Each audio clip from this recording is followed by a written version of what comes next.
আমাৰ মনৰ সৰুকৈ এটা লোকেশ্যন পাইছোঁ বুলিয়ে ক'ব লাগিব।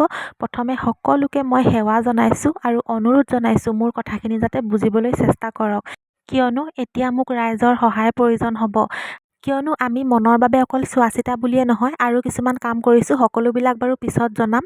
বৰ্তমান মন এনেকুৱা ঠাইত আছে যাৰ আশে পাশে পুখুৰী আছে, পানী আছে, পথাৰ আছে আৰু জংঘল আছে আৰু মানুহৰ ঘৰৰ সংখ্যা খুব কম আছে। আৰু মোৰ ঘৰৰ পৰা ৬-৭ কিলোমিটাৰ ভিতৰৰ এৰিয়াত সি আছে। আমি যিটো কাম কৰিছোঁ সেই কামটোৰ পৰা মাত্ৰ সিমানখিনিহে জানিব পাৰিলোঁ। একজেক্ট এইডোখৰ জেগাতে আছে বুলি জানিব পৰা নাই। গতিকে মোৰ ঘৰৰ পৰা ৬ কিলোমিটাৰ ভিতৰত যদি কোনোবা মানুহৰ ঘৰত পুখুৰী পানী আছে, তেনেহ'লে প্লিজ আপোনালোকৰ পুখুৰীবিলাক চেক কৰিব। কিজানি মন তাতে পৰি আছে চাগে, কিয়নো আজি ৰাতিপুৱাও সি পুখুৰী আৰু পানী থকা ওচৰৰ ঠাইত বহি আছোঁ বুলি জনাইছিলে।